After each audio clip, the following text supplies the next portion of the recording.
1, 2, 3, 4.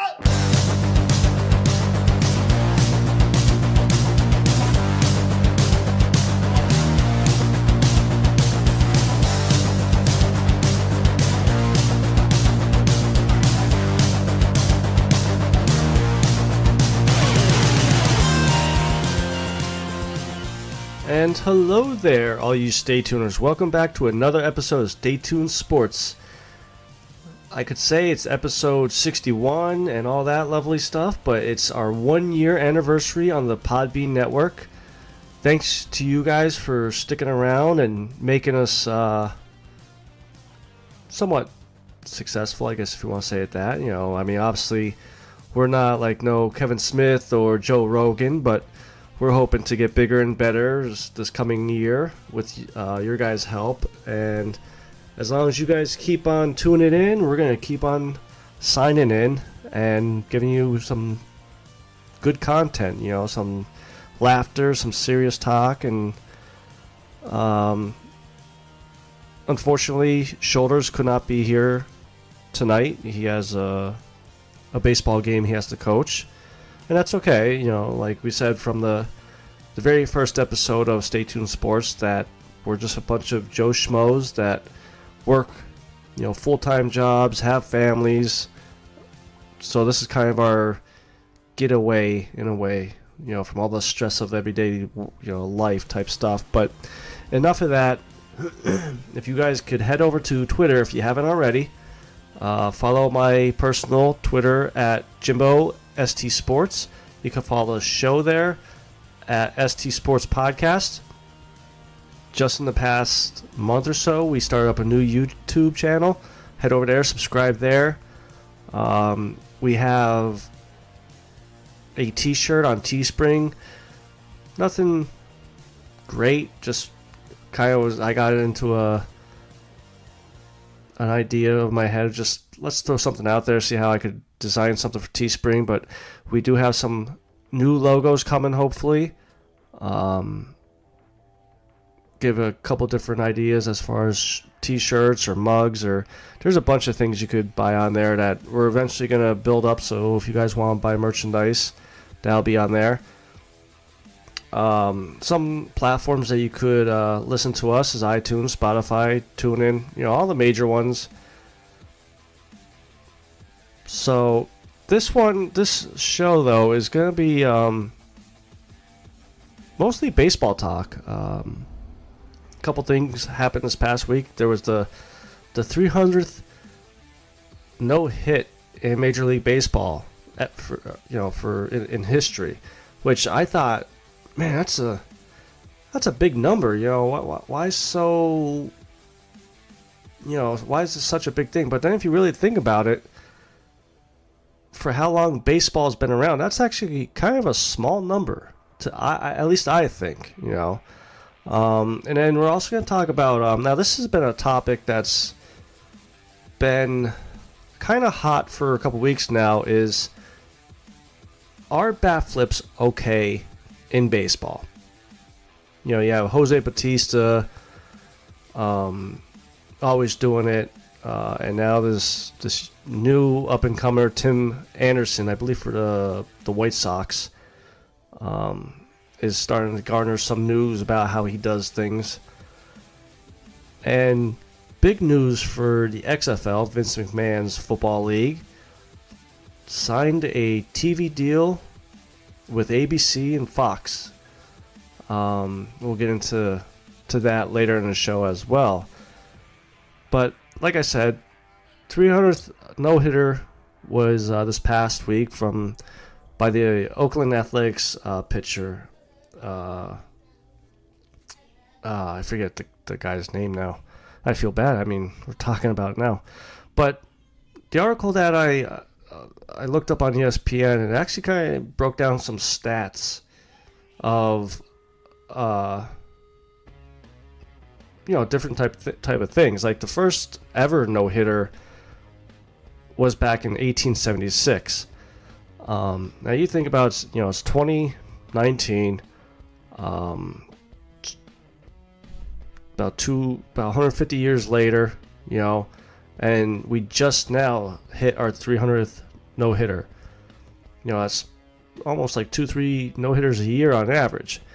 But they actually did a good job of breaking it down. Between the first no-hitter in 1876 and the 100th, there was about 50 years between 100 no-hitters. Then from the 101st no-hitter to the 200th was only basically another 50 years. The first one that I was talking about was 1900 days. The next one was 1700 days. And then from 1977 was the 201st no-hitter to the most recent one was 1500 days. So pitching, trying to get a no-hitter is getting a little bit easier, but it's kind of weird because of some of the scores out there. You see a lot of 11-1 scores and 10-5 scores, or what was it, last year I think it was, that there was like a 20-15 score. Like, baseball is more offensive now than it's ever been, in the past. The other thing that I found kind of funny was, with baseball being around for how long, the Padres are the only team, active franchise, that does not have a no-hitter. Now, the Padres have been around for, a while, and it's kind of funny that they don't have a no-hitter. Everybody else does. I think there was 4 teams that had one no-hitter, but still, they at least had a no-hitter. So for the Padres to not get it, it's kind of like, you wonder, like, should you put that up there with the Boston Red Sox World Series drought, or most recently the Philadelphia Eagles Super Bowl drought? It's quite a record that you definitely do not want to have. As far as teams that have the most no-hitters is the Dodgers with 22. Now that to me seems kind of high. And then the Red Sox and White Sox are tied in second with 18 each. But then you really should, like, when you're trying to figure out if it's if they're a really good pitching team or not, but like if you look at like the Red Sox, who have been around for decades, is 18 really that high for them? So Nolan Ryan has the most. I mean, I'm pretty sure we all know that. He's the oldest pitcher to throw one. I think he was like 40, in his 40s when he did that. But I mean, to this day, I still love no-hitters. I'd rather a no-hitter.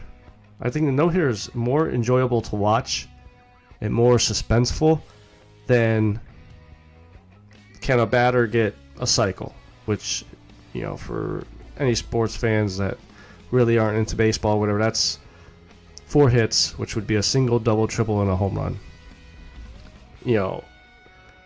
I always tune in, even if it's the Yankees, who I despise. I always tune in the 8th or 9th inning if they got a no-hitter going on. And the other question that I'd like to bring up too is, nowadays in baseball, it's all about the analytics. And this happened to the Orioles, I think it was like the 3rd week of the season or so. Their starting pitcher had a no-hitter going into the 6th inning, I believe it was. And they pulled him because the analytics stats said to do it. I'm sorry, I'm still kind of old school, I guess, and you'll see why I'm old school with the next segment. But if a guy has a no-hitter, I mean, obviously he's pitching good, and it wasn't, if you got a no-hitter going, you're either tied or you're winning. So why take him out and put a pitcher in there that could blow it? And that's actually what happened with the Orioles. They pulled the guy, brought the relief in, first batter, gave up a hit, and I think they ended up losing like 2-0 or something like that. So I know nowadays with the analytics stats and stuff like that, you want to stick to it, but at some point you gotta kind of grow some balls away in a way, I guess, and just let it ride out, kind of go old school with it. Even with the shift that you see a lot now with baseball, I can't stand that. I can't stand, okay, so 90% of the time he hits the right side, let's shift everybody to the right side. I just can't understand why coaches, like, again for Baltimore, Chris Davis always has a shift on to the right side. Tell him to bunt. Tell him to bunt it down to the third base line and take a chance that maybe, you could make it safe. And also give them something to think about too for the next time you come up to bat. So, but getting back on topic about the no-hitter, curious to see how you guys feel about it. Like, like I said, do you consider that to be the most entertaining thing to happen in baseball, or is a 3 home run game more entertaining to you? Would you tune in for that? Maybe I'll put a poll up for that question tonight after the show. And maybe I'll put a poll up also for this next topic about bat flips in Major League Baseball. So, a couple weeks ago, the Chicago White Sox ball player Tim Anderson started basically a big bench clearing brawl because he hit a home run and just flipped the bat, not like just tossing it to the bat boy, but kind of disrespectful in a way. I guess maybe the other team took it the wrong way. And then the next at bat, he came up and he got plunked in the back of the back with a fastball. Took a step towards the pitcher. Benches cleared and all that. And I think actually he got like a 1-game suspension for that altercation. But my problem is I'm okay with trying to make baseball fun again. Like you watch Bryce Harper hits a 9th inning walk-off home run. If it's then, I'm okay with it. I mean, I still not comfortable with it, but I'm okay with it.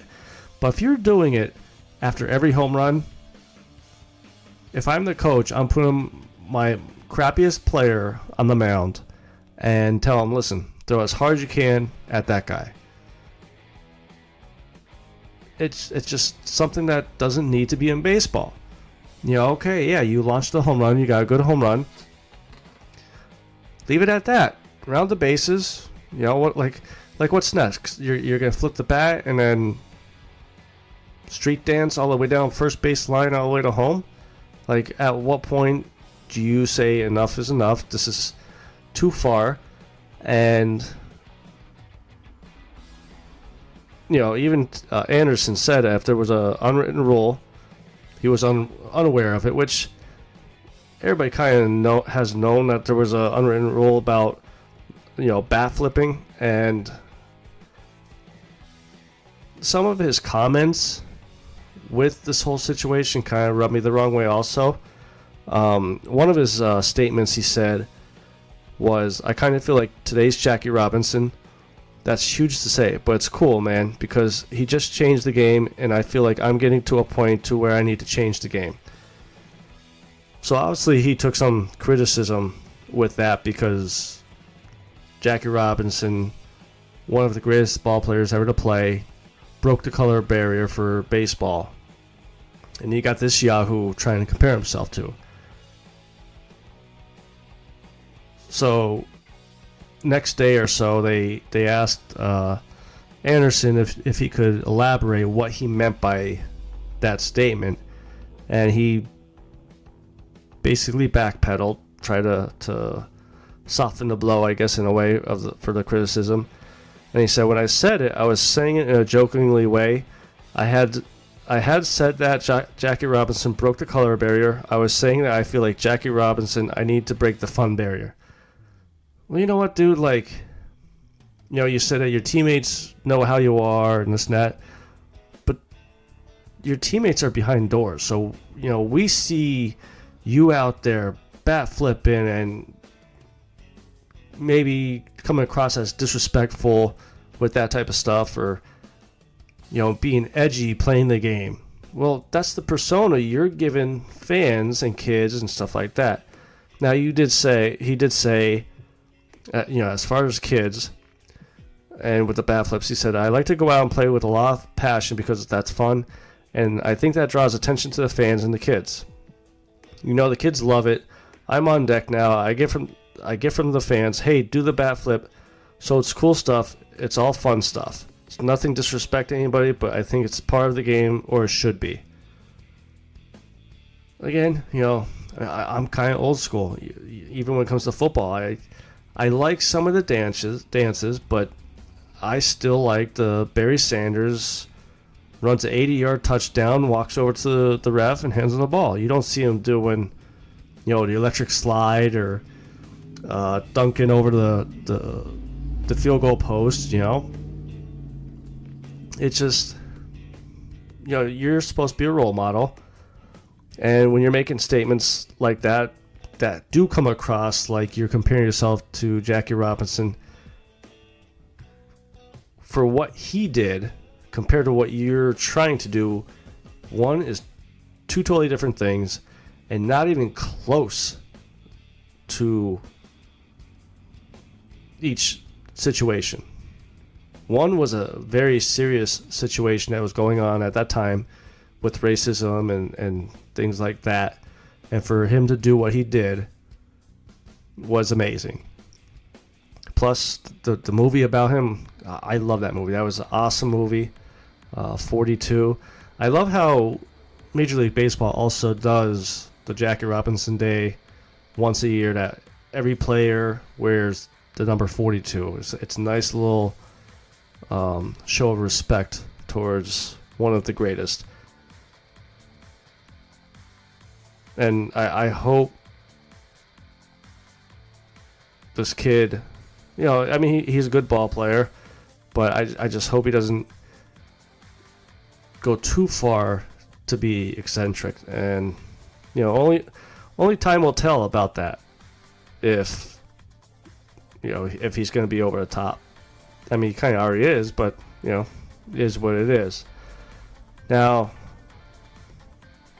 something else that happened this past week that's very big news, and very big news for them, and I'm kind of surprised not many. It was kind of just talked about for like one day, and I thought this would have been talked about a lot more. Is the XFL signed a multi-year TV deal with Disney's ESPN and ABC networks, as well as the Fox Sports. They didn't release who's playing who yet, but they released the 10-week schedule, the broadcasting schedule. You're going to be able to watch all the games on either ABC, ESPN, all the ESPN channels, Fox, or all the Fox channels. And this is huge. I've always said about the Alliance of American Football, that was 75% of why they failed. That first week, they had, I believe, 2 games on CBS Saturday. Then they had 1 game on Sunday on CBS Network, and the night game on NFL Network. Now, you have someone like me who doesn't pay for NFL Network, so I can't watch that game. I don't pay for CBS Sports Network. I don't feel like paying $10 a month to watch 4 football games. It just makes no sense. And it just seemed after that first week, I think they had 1 or 2 other CBS games before they completely folded.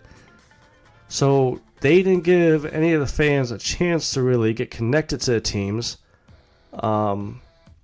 or get connected to a specific player so they could follow that team. And Vince McMahon, again, like I said in my article on BellyUpSports.com, sounds like he may have learned his lesson from the first XFL failure. He's taken his time getting everything right. He's got the TV deal now, whereas I believe the first time they did the XFL was just strictly NBC. And I'm curious also to see, so it's on multiple stations now, especially ESPN, ESPN2. If a game's on ESPN and runs into a, another TV show on ESPN, will they switch over to ESPN2? Because I know there was a story with XFL the first time around about the one game actually went too late and started cutting into Saturday Night Live. And Lorne Michaels was crying like a little baby that he is.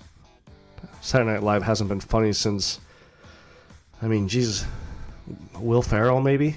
Even then, you have to go before that. Chris Farley, Adam Sandler, David Spade, that era was the last of the funniness, I believe, on Saturday Night Live. Now, going back to the whole TV deal and how I was talking also about being kind of old school, the one reason why they did, actually there's 2 reasons why, they decided to go the TV route, the TV network route, instead of the streaming services route, was because they noticed the viewer consistency was more with the TV networks than it was with the streaming network. And I think he's the general manager of the whole league, Luck, mentioned about the strong showing on broadcast network, that they were more into that because, like I said, it gives them a chance to connect with a team, whether it be the New York team or the Florida team. It gives them a chance to follow them and not be able to, okay, I can watch them this week, okay, I can't watch them for another 3 weeks, and don't have to pay the $10 for the app, like the CBS network app or whatnot. So that's huge. And it's also huge that's a multi-year deal, that the networks they must have seen something, or Vince is a very big bullshitter that he could sell anything to anybody. But like I said, and I also actually read some of the rules that are confirmed for the league next year. Now, I know a couple weeks ago we talked about the overtime rule with the 44 players on the field, and to kind of clarify it, me and Shoulders, the way the article was, written and quoted, it sounded like both sides of the football field would be going at the same time, and that's not the case. What it is yes, both offenses and defenses will be out on the field, but one side of the field will be going at one point. Once they get their possession done, then it goes to the other side of the field. So to me, it kind of sounds more like they're trying to speed the game up with that type of outcome situation.